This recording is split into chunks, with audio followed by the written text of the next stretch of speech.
on a very special Colts Saturday show with UK Colts fans. Today, joining me in the middle, as always, one of the loudest Colts fans I've ever heard. You can hear him all the way over here in the UK. That's Lawrence. Lawrence, how's it going, my guy? Man, I'm doing great. Thanks for announcing the fact that I got a voice that carries all the way across the Atlantic Ocean. And joining me on my right is first-time guest of the show and a very special guest.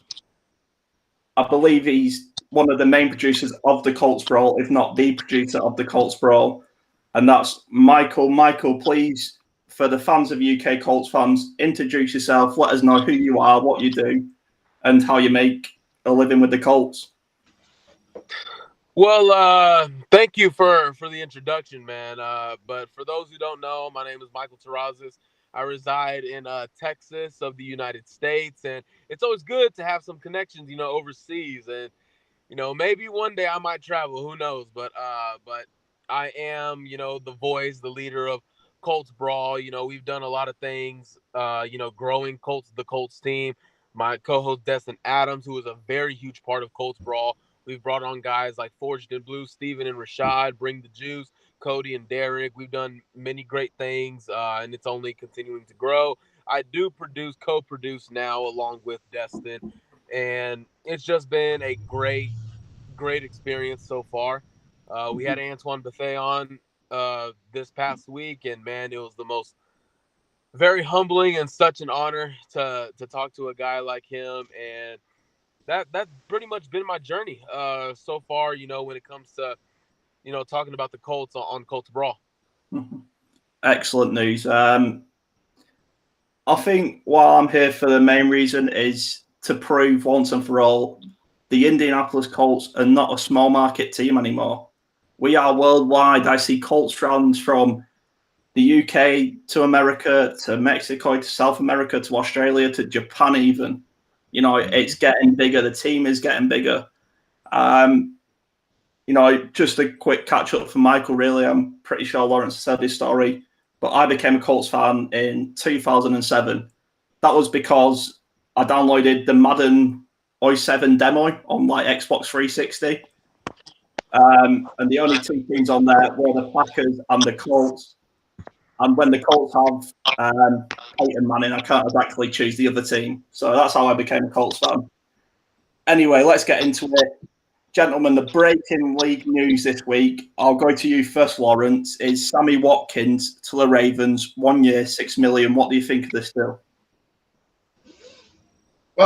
Interesting. The Ravens were having issues apparently bringing in any of the big name free agents at wide receiver, and there was starting to be a little bit of a narrative going that, they couldn't sign a good receiver because no one wanted to play for him due to the fact that they're a run first team heavily by a large margin.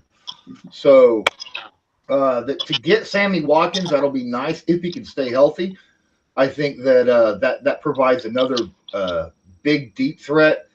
It could help out like Mark Andrews and guys like that. I honestly think they made a mistake in letting Snead walk, but it is what it is. Michael, your thoughts on the Sammy Watkins deal? I think it's a solid deal. I was kind of high on him coming to the Colts, but as a number 4, number 5 option, I'll echo what Lawrence was saying when it comes to the health. I just don't think he's ever been able to break through as the number 1, number 2 guy. And being in Kansas City, being behind guys like Kelsey and Tyreek Hill, it kind of helped him look a little bit more better. But even then, he was still dealing with injury issues. So what it does for Baltimore, I'm going to be honest, man. I have not, and I don't know how many of your fans follow me. Lawrence, I don't know if you've, heard about my stance on Lamar Jackson, but I'm just not high on him as a quarterback. I'm really not. I don't think he's a top 10 quarterback. I don't even know if he's a top 15 quarterback as a thrower of the football. I just don't. I don't see it. His other receiver, Miles Boykin, stands at 6'4", and he overthrew him by 4 feet, and it was just the craziest thing, and he was wide open.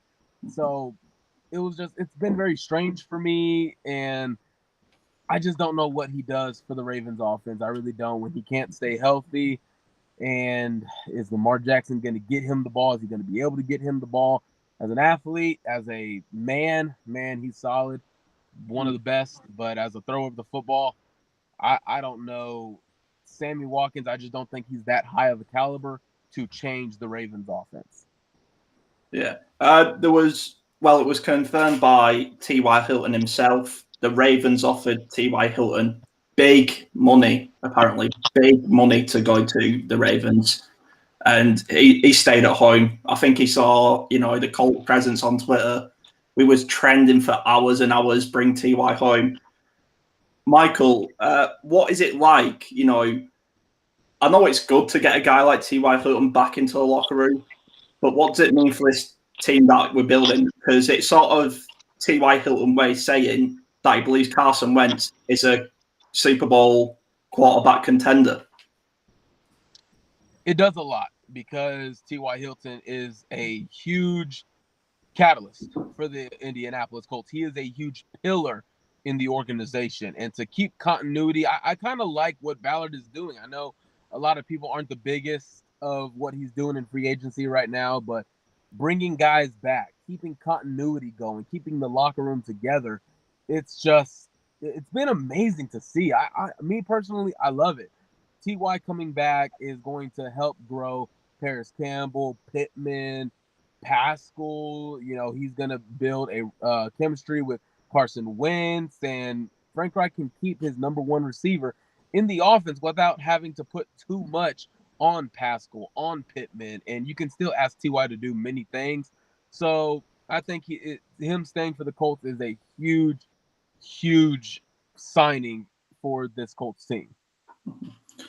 Lawrence, the last major connection we saw with T.Y. Hilton and the quarterback was the famous Andrew Luck. I know as a Colts fans, we all wish we could have him right now, but we don't.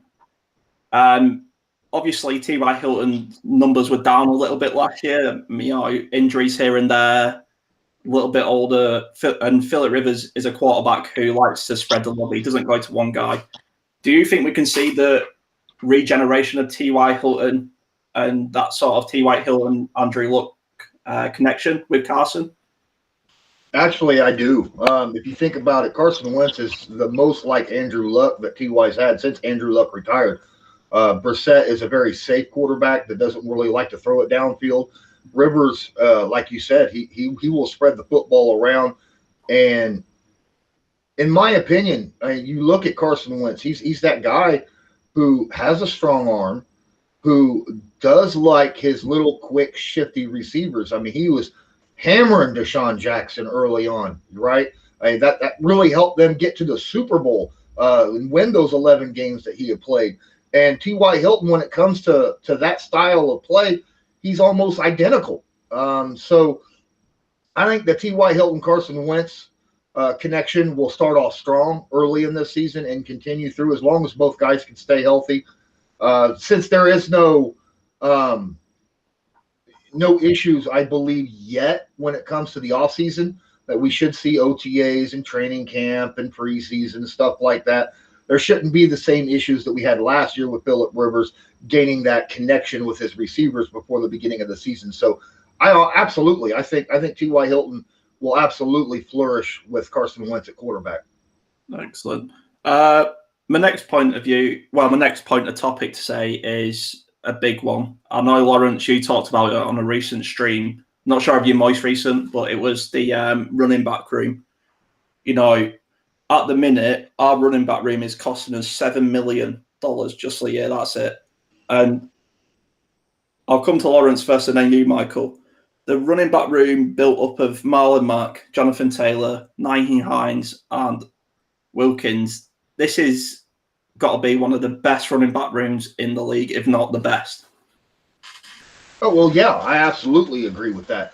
Now, if you want to talk to a Browns fan, they're going to say that Chubb and Hunt is the best duo in the NFL. But when you said running back group, the position as a whole, the depth, man, I don't think that there's a team out there that can boast the quality of Jonathan Taylor, Marlon Mack, Nyheim Hines, Jordan Wilkins. That quality depth from 1 through 4 is so solid that even if the number 4 guy comes in for Jonathan Taylor, you don't see that huge of a drop off like you would any other team in the NFL.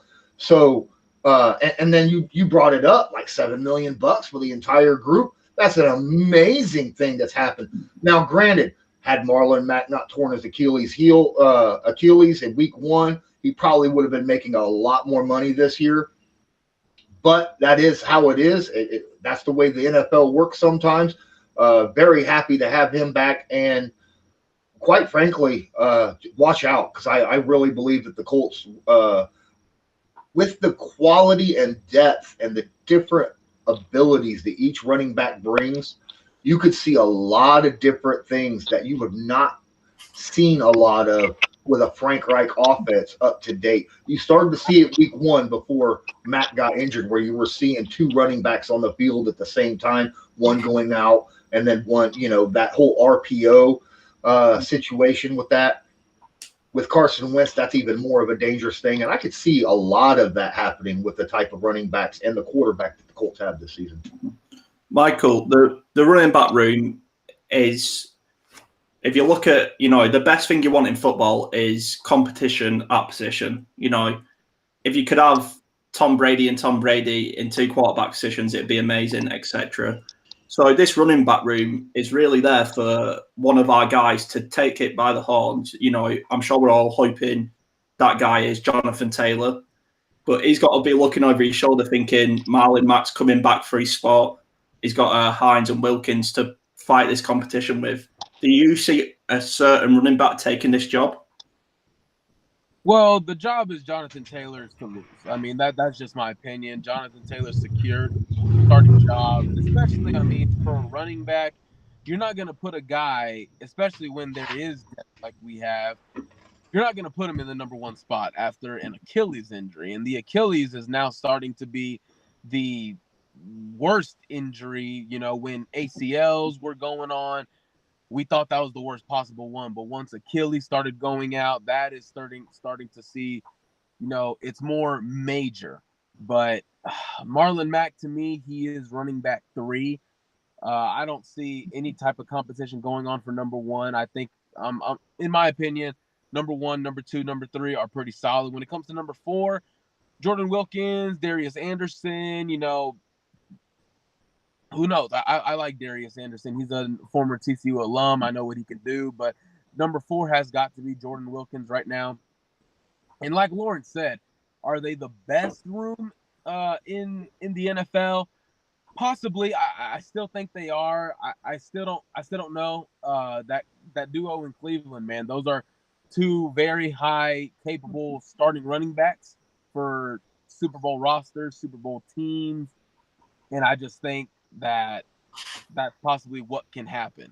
But Nyheim Hines brings you a very huge speed element. He catches the ball out of the backfield. Jonathan Taylor can catch the ball out of the backfield. Marlon Mack can do the same.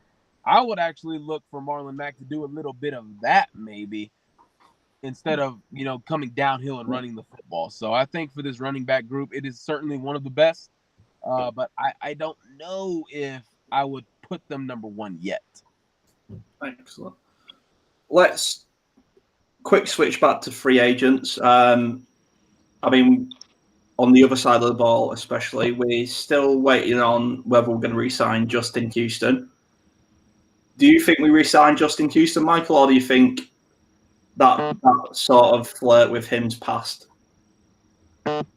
Personally, I don't want to see Justin Houston back. He's been a great football player for the Colts and giving them good production, but I just don't see what he offers the Colts anymore. Besides being strong in the run game, we gotta attack the quarterback. I've spoken it many times on Colts Brawl.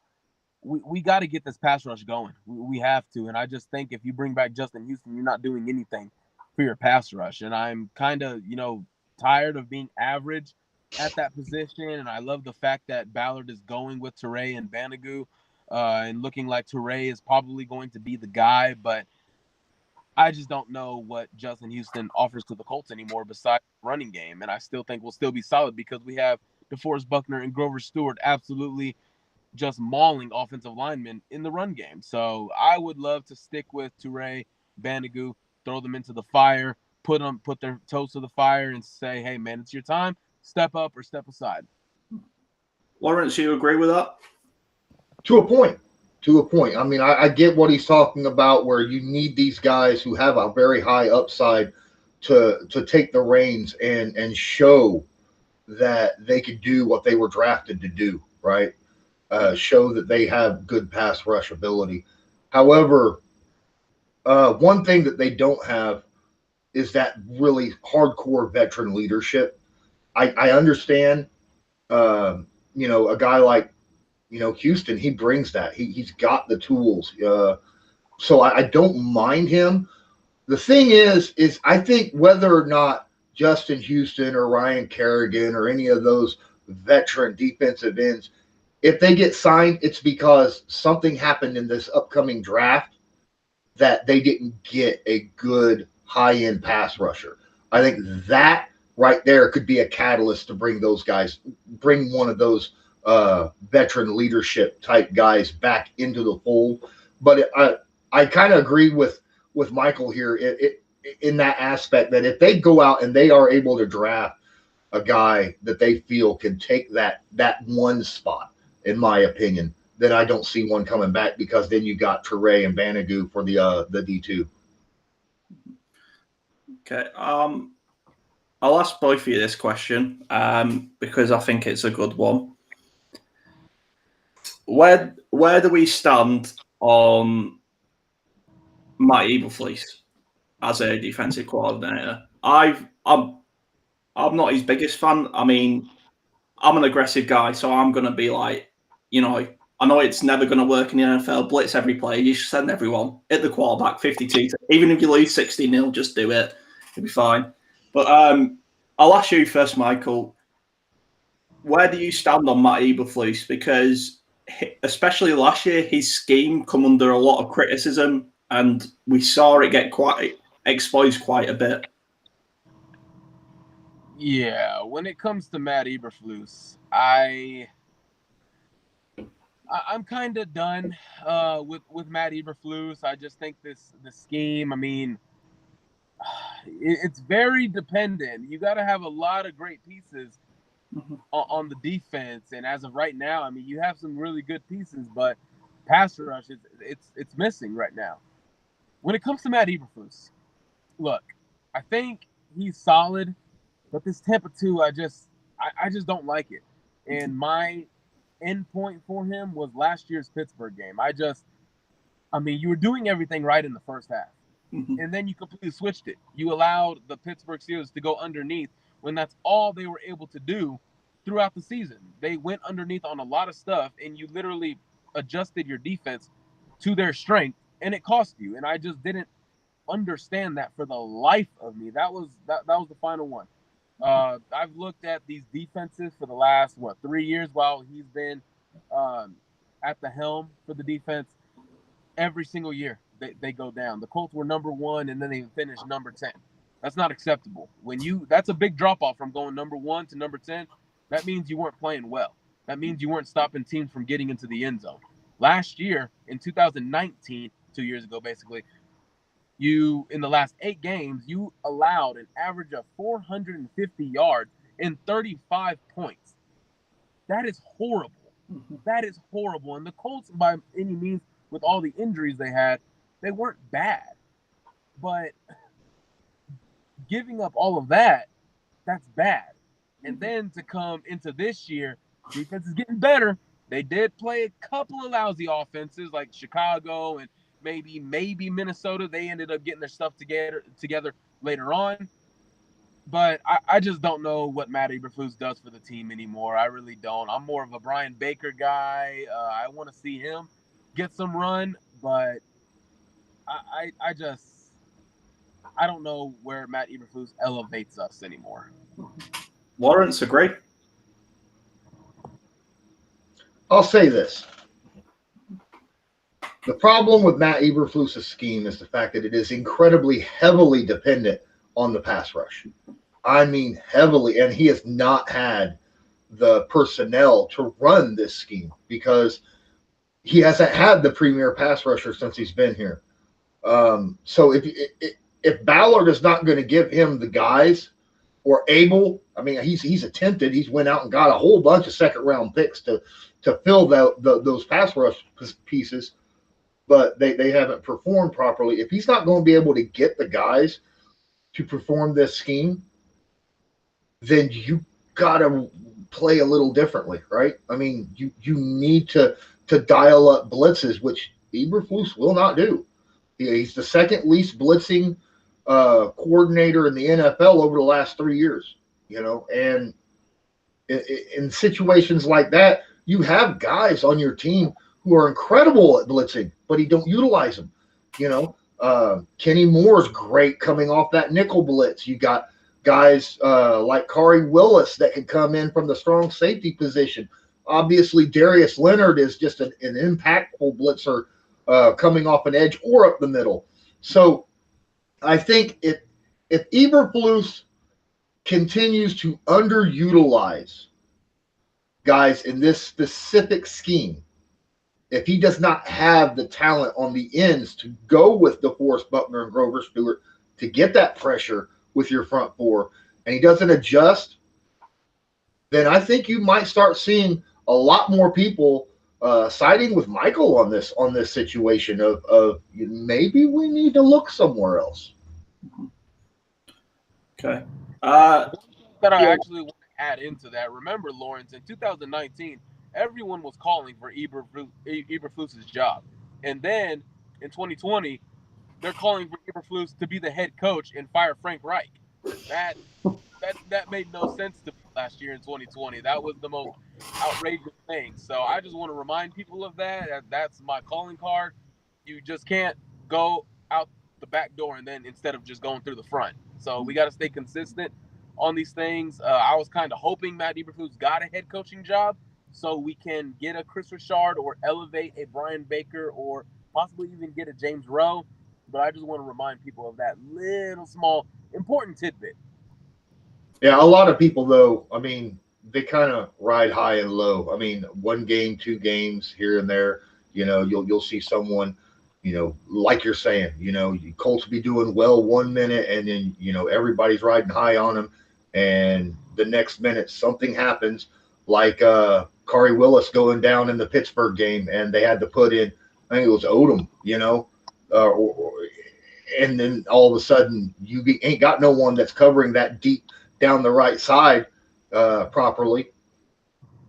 And then that's exactly what happens. Everybody's down on him for that.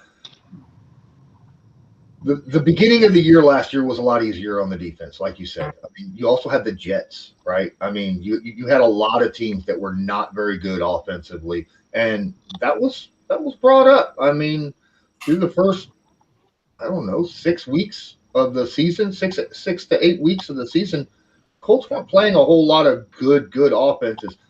The Vikings were a good offense. They were putting up numbers before and after they played the Colts, and the Colts did a very good job against them. But that's the only team inside that time period that they played really well against when they were a top 10 offense. But also, remember how inconsistent this defense is as well. I mean, you were down. What was the number? They were down 21-0 against the Bengals, I think. That is bad. In the first quarter.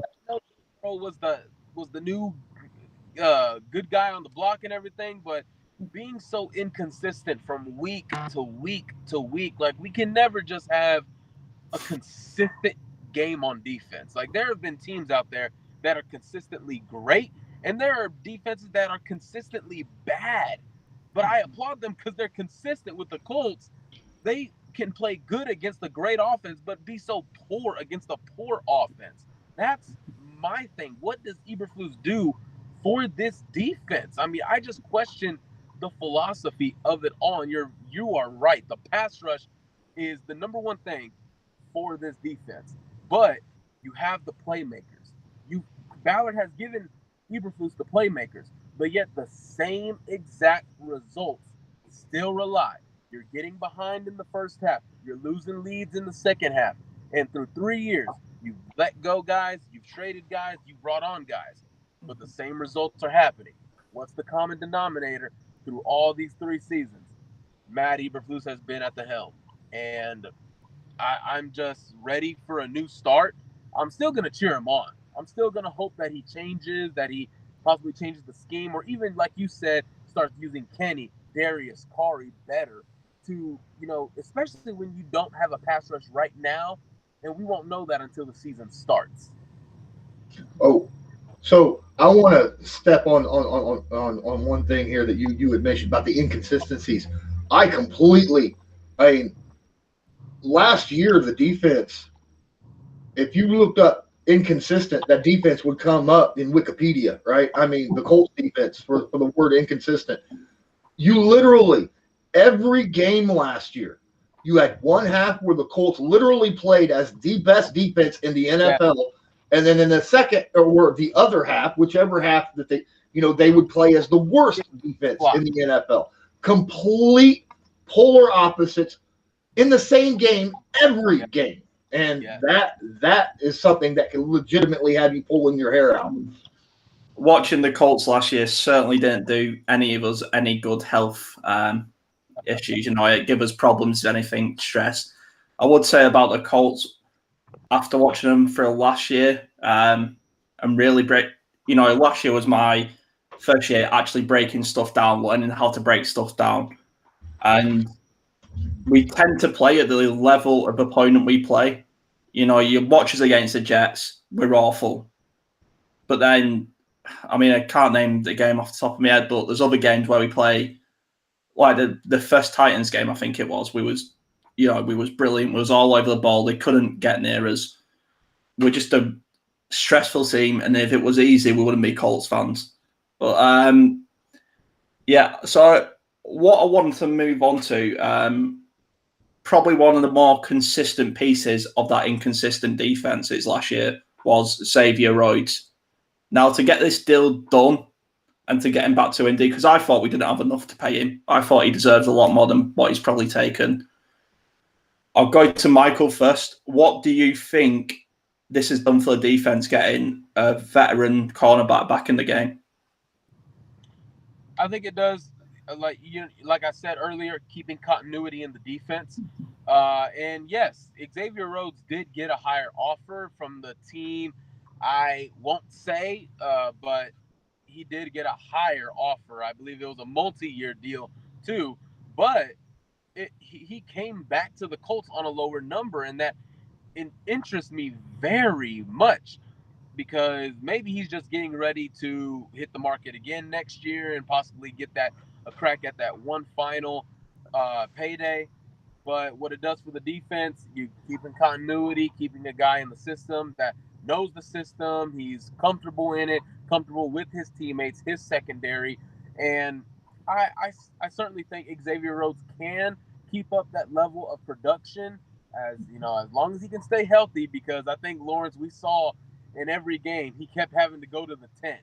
Every single game, Xavier Rhodes went to the tent, and as long as he can stay healthy and as long as he can keep performing the way he did this year, I think the Colts can be fine. Now, my bigger question is for Rock Ya-Sin on the other side of the ball. I'm very high on our new cornerback, James Rowe, what he'll be able to do everywhere he's gone. Performance has been high. So I have a lot of faith in this man, in our new coach, and I am certainly excited to see what it does for Rock and even Marvell Tell and Xavier Rhodes. I'm very excited to see. I don't know who else we add to this group, but Xavier Rhodes is a very, very good start. Lawrence, your thoughts on Xavier Rhodes coming back to Indy? Oh, yeah. I've said since free agency started, I said there's a chance we get Xavier Rhodes back, depending upon how much he's offered from other teams. He would take lesser money to come back to the Colts if the money wasn't uberly higher than what the Colts were offering, right?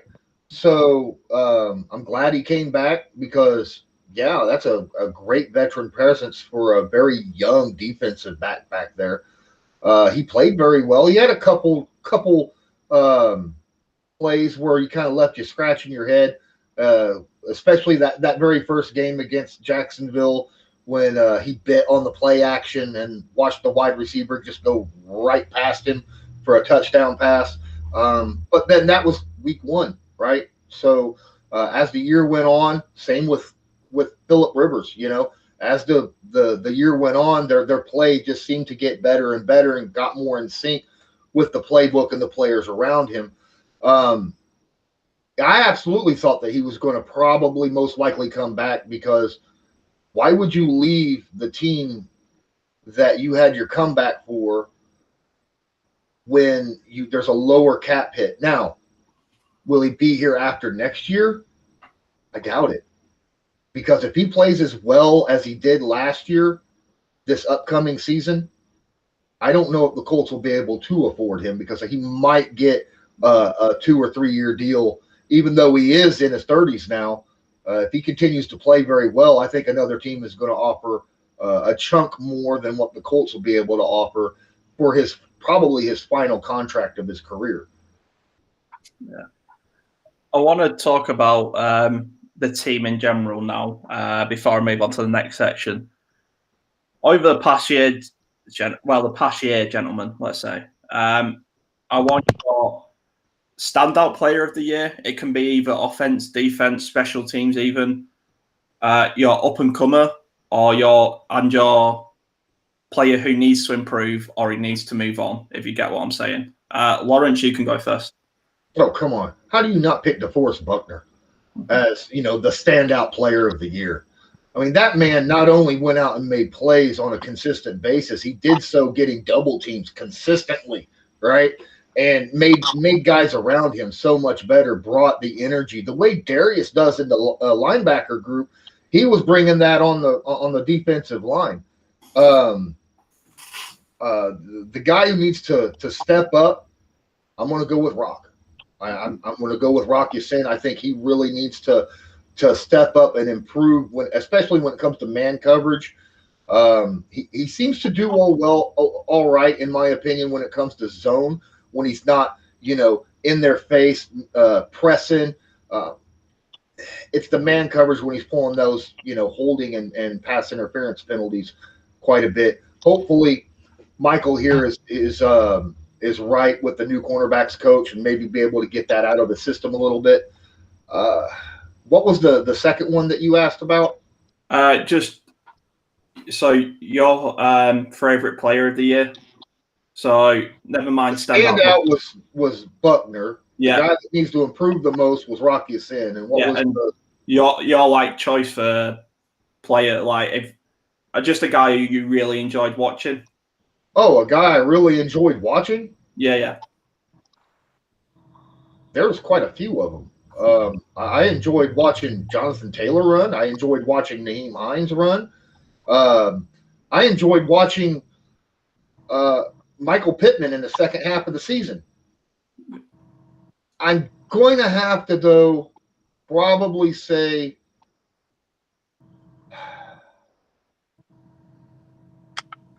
I don't know, man. There's so many guys that you could really go.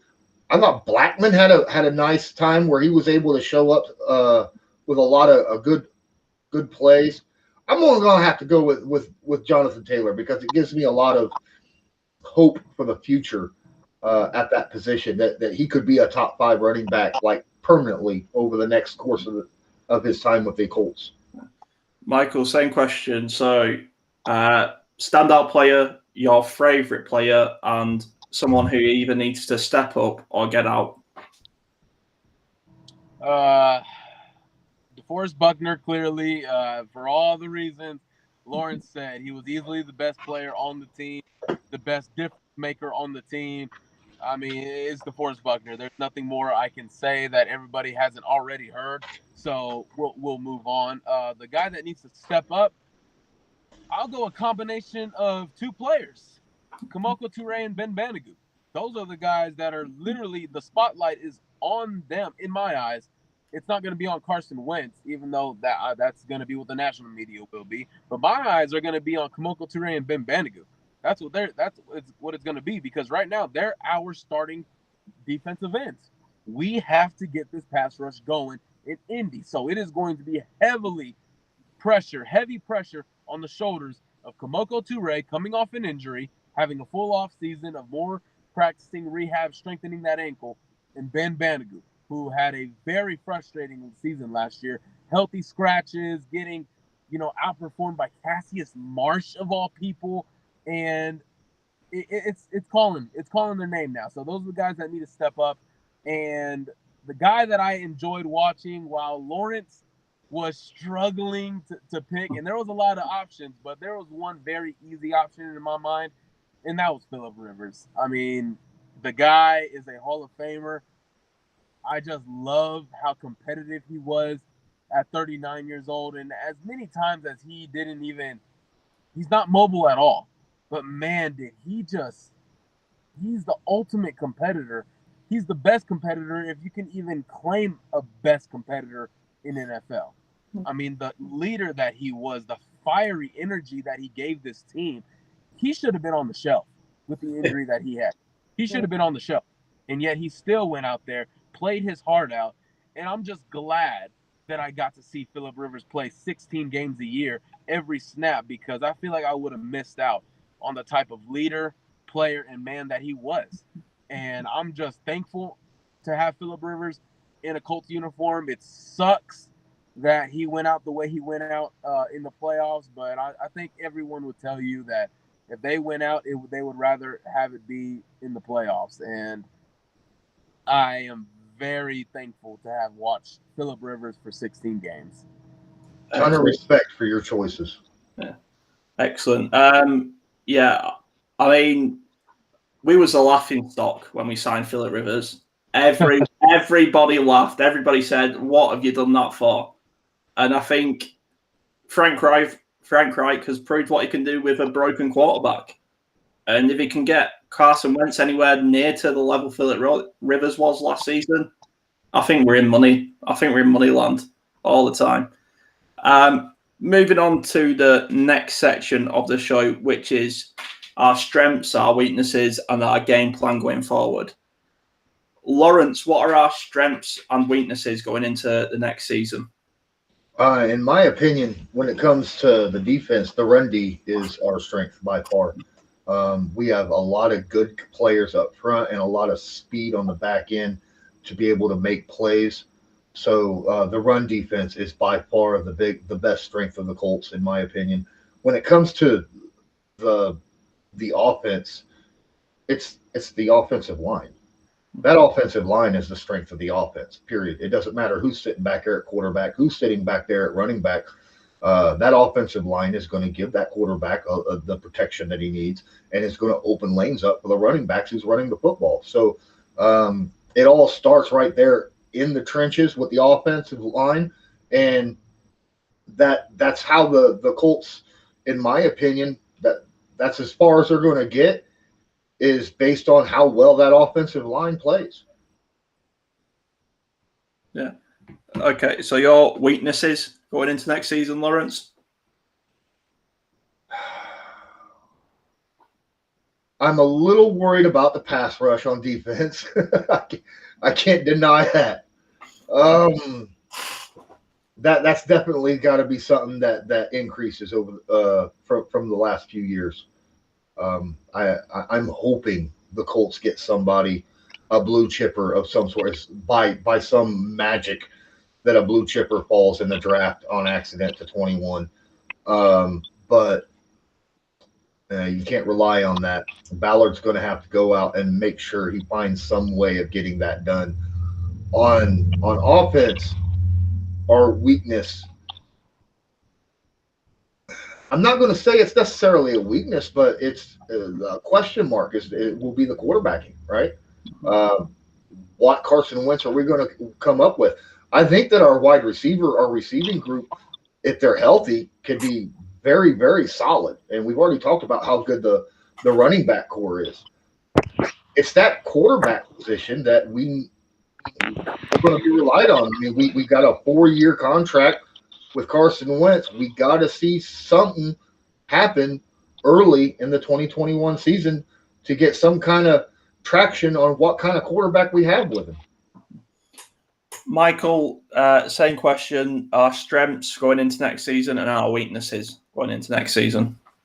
Strength is going to be the linebackers and the running game, like Lawrence talked about. I think, and clearly I think it's the offensive line as well. I've been very vocal about not really needing the Darisols of the world in the draft. We don't need an all-pro at the left tackle position. Just find someone who can block. That's it. Just find someone, even if he's the 14th best left tackle in the league. He doesn't have to be the number one. He doesn't have to be the number three. We just need to find someone that can fill that role. That's it. The running game, I mean, we've talked about it, man. Speed, agility, catching, all of that is in that room. When it comes to the weaknesses, not too many on this team. Pass rush, it's weakness right now because we don't know what we're going to get out of Toure and Banigou, and even potentially Lewis, Rochelle that we added on. I mean, there's huge questions right now. And I applaud Ballard for sticking true with it, for sticking with these guys, but I can call that a weakness right now. I won't argue with anyone that doesn't want to call or that wants to call that a weakness. Won't argue that point, but yeah, those are the weaknesses and strengths to me. I mean, I still think this team is very good. They did not get worse. They, in a way, probably even got better because you're keeping continuity. You added a mobile quarterback who has a very strong arm, but it's just about the mentality now. He has the tools, the head coach, the offensive line, the weapons, and maybe even the defense. He has it all to succeed. So I still think this team is really in good shape to win the division and make a good playoff run. Excellent. Okay, so I'll come to Michael first. Our game plan going forward, do you see us as a play action team, a power run team, a West Coast scheme team? What do you see us doing as the Indianapolis Colts? Oh, man. Sticking with Frank Reich, I think we're going to be a little bit of both power run, play action, all that stuff. I really see more because when you saw Andrew, we saw a lot of play action, bootlegs. But with Phillip, we just saw simple dropbacks. We didn't see too much RPOs. We just saw POs because Phillip Rivers can't run.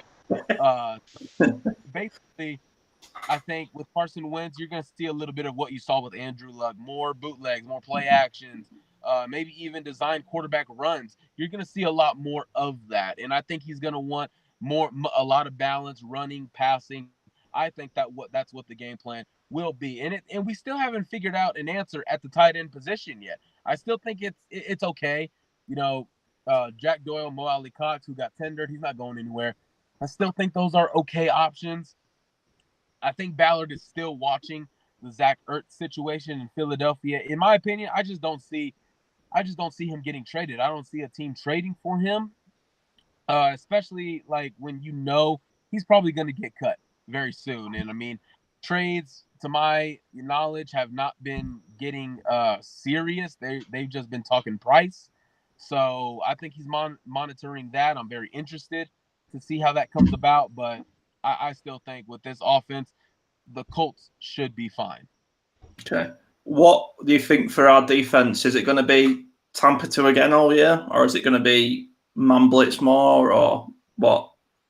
Tampa 2. Tampa 2. I haven't seen anything that changes. I do want to see a little bit more blitzing, but what I think it will be, it'll be, dot the I's and all that stuff. Stick to what you do. Play zone and don't let the big play happen. And they were letting the big play happen a few times last year. So pass rush, I mean, the defense is the biggest question. I don't know what they're going to do. I don't know what the game plan could be because you just have questions at those two defensive end spots that are very heavily involved in a game plan. So going forward, it's probably got to be bringing some blitzes with Darius Leonard, Kenny Moore, Kari Willis. I would imagine that's what will be as of right now. Lawrence, same question to you. Game plan for the offense. Do you see it the same as Michael does? And game plan for the defense?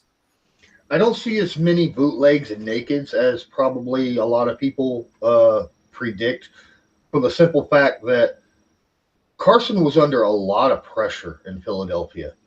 And when you use a lot of nakeds and bootlegs, you're taking him out of the strength of the Colts offense, and that is that offensive line. I do see a lot of RPOs, however, and play action. I do see a lot of that happening, especially with the huge amount of diversity that the Colts have at the running back position and even wide receiver. Because when you got guys like Doolin and DeMichael Harris, these young guys, Paris Campbell, who have a lot of speed, you could use that in different ways. And then, of course, the running backs, and we've already touched on how good, all of them are going to be at receiving out of the backfield. I think there's going to be a lot of RPOs and play actions in this scheme. I think that you'll see it a lot more than what you saw with Phillip Rivers. You'll see it a lot more than what you saw with Jacoby Brissett the year before. So,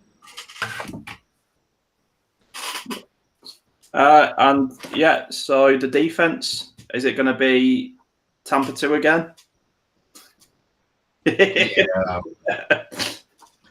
Yeah, Matt Eberflus. He's not going to change his scheme and his style. He was hired to bring this from the Cowboys, specifically like this, and he's brought it. Now, when he first brought it, it wasn't that good because the guys had to learn the scheme, right? And over the course of the years, the Ballard has went out and gotten the guys who could play this specific scheme, this style. It's why Darius Leonard is here. It's why Bobby Okereke is here. It's why you have these very sideline to sideline kind of players, to be able to make those quick adjustments in the zone in the passing game to close lanes down quickly and react to passes fast. So that's what the players have gotten to do. So they're going to continue to do it. But yeah, I agree completely. They need to address the pass rush. And if it's not there, man, I would love to see him. I'd love to see some man press blitzes once in a while, a lot more often than what's happened. But at this point, I can't expect it at all. Okay. Quickly before we move on to the last section of the show, I want to do a little something called Rate Our Special Teams. I think, respect the specs. Rodrigo, young lad, he's a great lad. I love him. I love his drip. I love he's friends with Ric Flair. And how can you not like that? I'll come to Lawrence first and then you, Michael. Rate our special teams. Do we need to improve our special teams, or are they guys just killing it? Man, you always try to improve every position, no matter how good they are. Mm-hmm. They're an A special teams unit. I mean, we got a very good kicker, place kicker, like you said, in Rodrigo. We got an excellent punter in Sanchez, right? We have great special teams coverage units. For goodness sake, Odom was all pro at that, right? And he's back with us.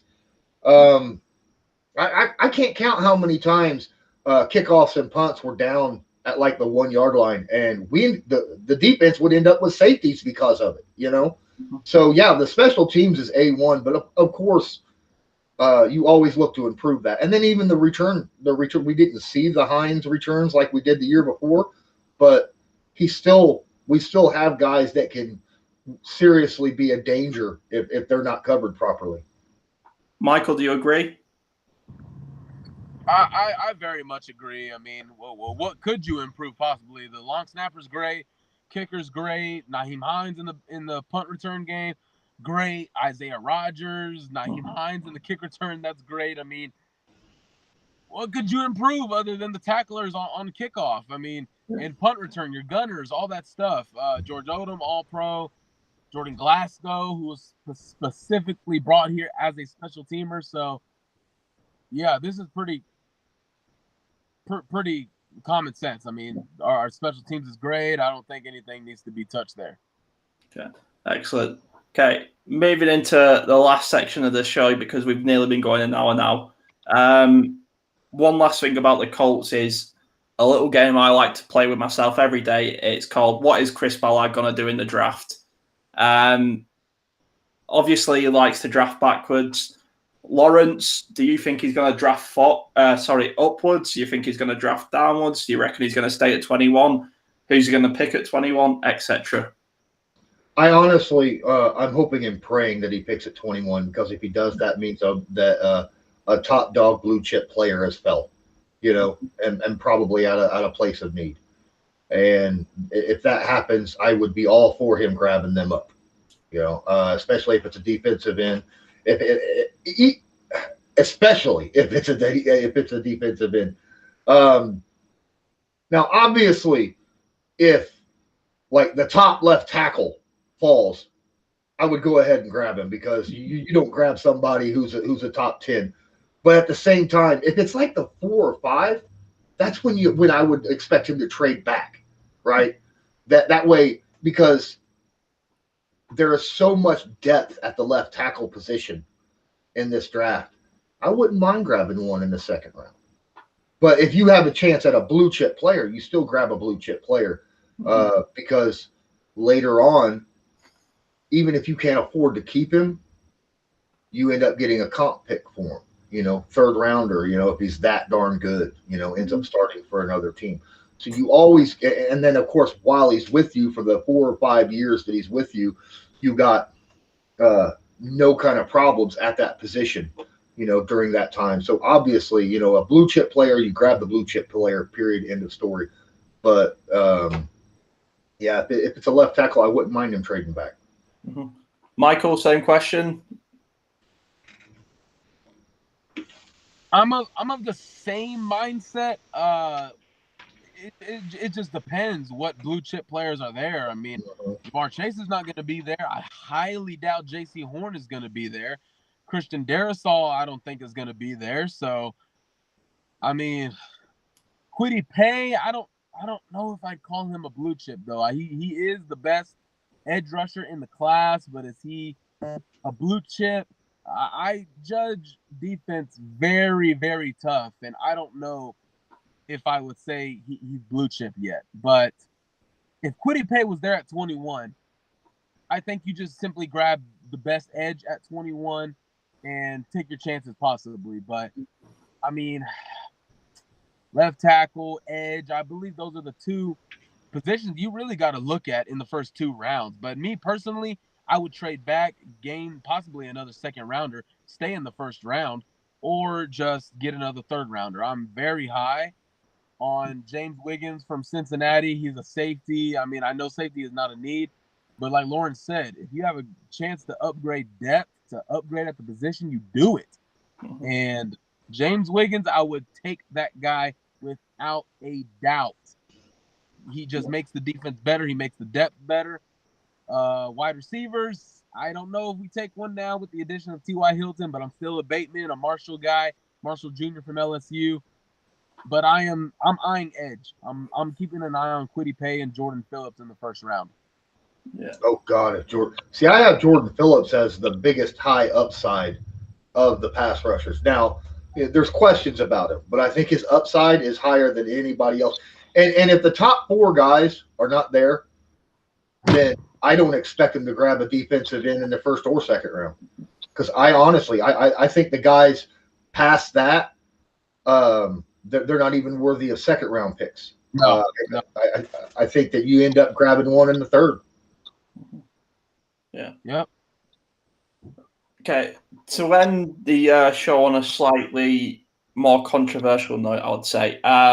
I'm guessing you two have seen Taysom Hill's contract is a massive contract, but like 50 years of that is voidable or whatever, something stupid. Now, I watch obviously a lot of football as in soccer over here, and the contracts are always a massive talking point, and all these little smoke and mirror loopholes that lawyers and agents find. Do you guys think, I'll go to Lawrence first, do you think something needs to be done to stop this happening again? Because we see a lot of young guys in the league who burn out of the league very quickly. Lawrence, do you think something needs to be done about this? Well, I think the smoke and mirrors thing that you're talking about, I think that they need to make this more. Oh, he's gone. We might have lost Michael. I'm sorry. I definitely didn't kick him out. Maybe he knows something that we're not allowed to know. No, we'll try and get him back. But carry on, Lawrence. He might have just lost connection. Yeah. No, I don't like the idea. They're just using loopholes in order to free up cap space in situations like that, and it happens. And lawyers and teams are going to do that anything they can in order to free up cap space, and especially in situations like this year when the cap space was dropped dramatically, and you're looking at a team that's got like 130 million in the hole. They don't want to get hit with a penalty of losing a draft pick or something. Yeah. But at the same time, this kind of thing happens in the NFL because there is a salary cap, and most sports in the world don't have that. It's based off of what the teams make is how much they can spend.